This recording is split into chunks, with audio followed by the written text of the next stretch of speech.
Hello dear students, welcome to my science academy. हम पढ़ रहे हैं बीएससी पार्ट सेकेंड ईयर की स्पेशल थ्योरी ऑफ रिलेटिविटी। और आज का हमारा टॉपिक है लॉरेंस फोर्स और इसके फोर्थ कंपोनेंट का क्या इंपॉर्टेंस होता है। तो स्टार्ट करते हैं। देखिए, लॉरेंस फोर्स में क्या होता है कि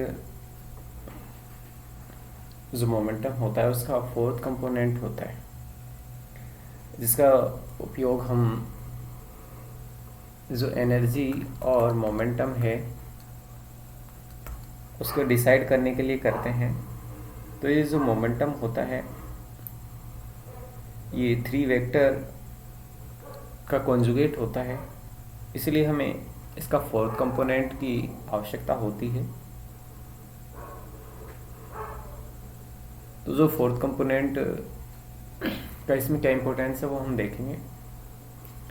तो जो चतुर्विमिक संवेग है पीयू, उसका यदि हम टाइम टी के सापेक्ष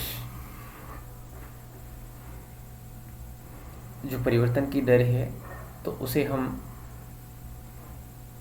चतुर्विम बल कहते हैं, यानी कि जो मोमेंटम है डी पी यू, इसका डी टी के सापेक्ष हम डिफ्रेंशिएट करते हैं तो हमें चतुर्विम बल मिलता है। इसे इक्वेशन 1 ले लेते हैं।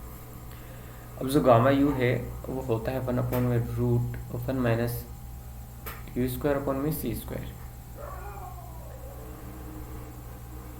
अब यहाँ से जो एक समांतराल होता है डी टो अपॉन में डी टी इक्वल टू होता है √1 माइनस यू स्क्वायर अपॉन में सी स्क्वायर। ये इसे हम लिख सकते हैं डी टो अपॉन में √1 माइनस यू स्क्वायर अपॉन में C square equal to D T. तो यहाँ से जो बल का कंपोनेंट है उसमें क्या चेंज होता है, ये जो उचित संपर्क अंतराल से जो गामा की वैल्यू आई है वो भी यहाँ ऐड हो जाती है, यानी कि F you equal to gamma U D P U upon में डी टी। जो मोमेंटम क्या होता है, मास इनटू वेलोसिटी होती है। तो यहाँ m0 मास है और u ये वेलोसिटी है। अब जो वेलोसिटी में जो पोजीशन में चेंज होता है D I x U upon में डी टी, इसे हम डी यू के इक्वल बोल सकते हैं। तो ये मान हम इक्वेशन 1 में रखें तो F you equal to D upon में D tau m0 D X U upon में डी टी आ जाता है। तो जो चतुर्विम बल है उसके घटक कैसे बना सकते हैं यहाँ से कि F1 equal to gamma U D p 1 upon में डी टी। तो गामा यू और डी पी 1 का मान यहाँ से इसी तरह से हम रख सकते हैं, ये होगा डी अपन में d two m u x. तो ये फर्स्ट बन जाता है हमारे पास F1 equal to gamma you into f x. ऐसे ही हम बल के और कंपोनेंट्स लिख सकते हैं कि gamma you into D p two into d t equal to gamma u और डी पी टू की वैल्यू हम ले लेते हैं एम यू वाई। तो जब इसका डिफ्रेंशिएट करेंगे तो ये कंपोनेंट होगा f y gamma you into f y. ऐसे ही F3 के लिए gamma you into D p 3 upon में डी टी। तो gamma you into D P upon में डी टी और पी को हम एम इंटू यू जेड लिख सकते हैं। तो ये बल का एक और कंपोनेंट आ जाता है गामा यू एफ जेड।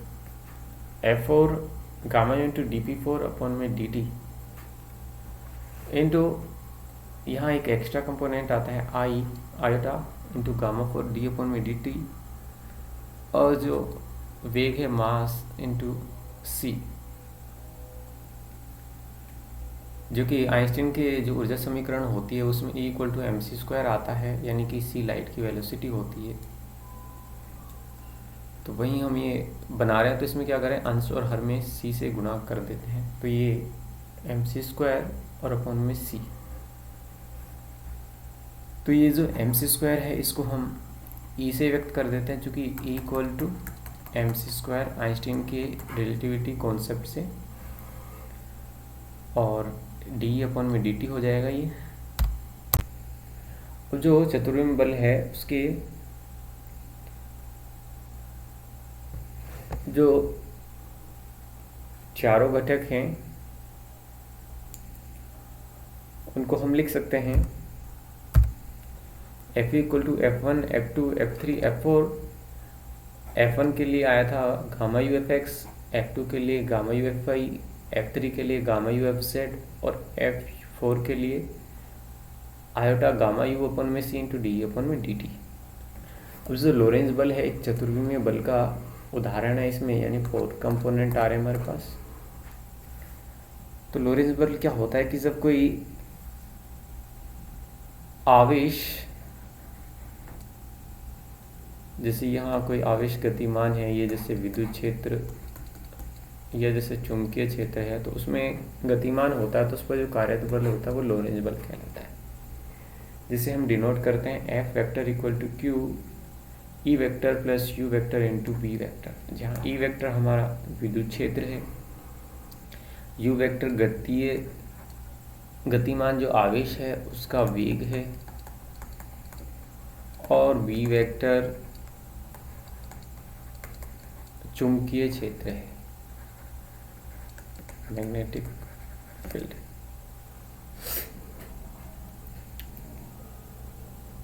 अब इसे हम dp अपॉन में dt equal to q e vector plus you vector into b की फॉर्म में लिख सकते हैं। अब यदि ये जो इक्वेशन इसमें मैं गामा यू की गुणा कर दूँ तो ये होगा gamma u dp vector upon में dt equal to q gamma u e vector plus gamma you into you vector into B vector. देखिए जो ये है इसको में यदि मैं आयोटा की गुणा कर दूँ प्लस और माइनस आयोटा और सी की अंशहर में गुणा कर दूँ तो इससे कोई फर्क नहीं पड़ेगा, लेकिन इससे ये जो इसको मैं U4 के इक्वल ले लूँगा और ये गामा यू इंटू यू ये यू के इक्वल होता है, तो यहाँ से ये u vector into u into b, तो यहाँ से जो इक्वेशन थर्ड मिल जाती है। और जो आईसी गामा यू है जिसको मैंने यू की फॉर्म में लिख देते इसे U4 डिनोट कर देते हैं। तो डी पी अपॉन में D T Q U4 minus I E vector upon में C plus you vector into B vector, जहाँ डी पी अपॉन में डी टो का समय घटक ज्ञात करने के लिए क्या करते हैं कि जो पी यू है, जो पी यू है सॉरी P4 है जो आ रहा है आई ई अपॉन में सी ऊर्जा है, तो इसको हमें टी के सापेक्ष डिफरेंशिएट करना पड़ेगा। तो इसके लिए हम जो ऊर्जा है उसका टी के सापेक्ष अवकलन लेते हैं, डी अपॉन में D t equal to Q u vector into e vector, equation 4। तो जो gamma you into d upon में डी टी इक्वल टू ये जो गामा यू है इसकी इक्वेशन 4 में गुणा हो जाएगी। तो यहाँ से जो gamma you into d upon में डी टी की वैल्यू मिल जाती है, तो डी पी 4 अपॉन में D tau equal to q into you vector plus i E vector upon में सी, इक्वेशन 5 मिल जाती है।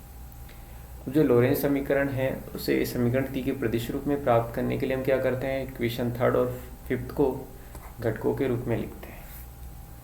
तो यहाँ से डी पी एक्स अपॉन में D tau equal to Q U U minus I E X bar vector upon में C plus U Y B Z minus U Z into B Y. P X equal to होता है P1 और U X equal to U1, U Y को U2 के equal और you Z को U3 के equal. अब इनके जो कंपोनेंट है कि F11 0 के इक्वल, F12 बी जेड के, F13 माइनस बी वाई के और F14 minus iota e x upon में सी। तो dp1 equal to q U1 F11 plus U2 F12 U3 F13 plus U4 F14। Q you we f one v v 1 2 3 से लेके N तक होंगे, equation 6 आ जाती है। इसी तरह से dp2 अपन में d2 के लिए क्यू यू वी और f two v, dp3 upon में dz के लिए q you we f three v, equation है। अब जो F3 है, F21 और F3 के लिए मान किस तरह से होंगे, F21 के लिए माइनस बी जेड, F22 उसका वो कंपोनेंट 0 होगा, ऐसे जो F33 है वो 0 कंपोनेंट होगा। ऐसे ही जो F31 है वो b y, F23 b x, F32 minus b x होगा, और F24 minus i iota e Y upon में सी, और F34 आयोटा ई जेड अपन में सी। इक्वेशन 9 आ जाती है, पी यू अपन में D Z Q you we F U V, F41 equal to I E X upon में C, F42 equal to I E Y upon में C, F43 आई E Z अपन में c, और F14 होगा 0। तो F tensor जिसमें 4 into 4 यानी कि overall 16 component है, ये 4x4 की मैट्रिक्स बनाई है, जो इसे हम विद्युत चुम्बकीय टेंसर भी कहते हैं। और इसे हम सारणी के रूप में इस तरह से लिख सकते हैं, जो F11 F12 F13 F14 और F21 F33 F41 इन सब की वैल्यूज में पुट कर दें तो देखिए यहाँ तो आएगा 0 0।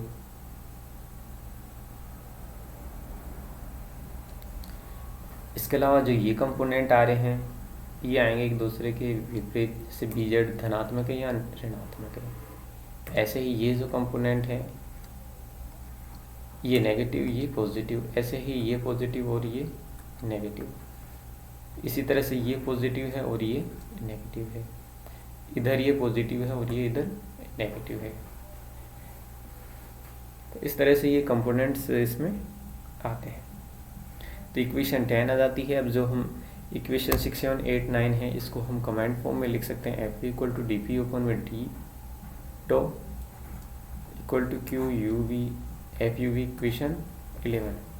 अब जो फोर्थ कंपोनेंट है उसका क्या इंपॉर्टेंस है इसमें कि summation u u F you equal to होता है 0। तो इसे हम लिख सकते हैं u1 f1 plus u2 f2 plus u3 f3 plus u f u equal to 0।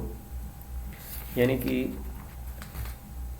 यहाँ से हम u4 f4 की वैल्यू निकालें तो ये माइनस और ये जो तीनों जो फंक्शन हैं इनके योग के बराबर होगी। अब यहाँ वेग और बल के जो आकाशीय घटक हैं हम उनको मूल संकेतों में बदलें तो इसको लिख सकते हैं u1 equal to gamma you you x, u2 को gamma you u y, u3 gamma you u z और u4 i C gamma v. तो f1 बराबर gamma U F x, f2 equal to gamma you f y और f3 gamma you F Z. अब जो fourth component है I C gamma U F U वो होगा minus gamma you you X F X plus U Y F Y plus U Z F Z. तो इसे हम लिख सकते हैं यू वेक्टर और एफ वेक्टर के फंक्शन के रूप में। तो F R equal to I V U upon में C into you vector into F vector.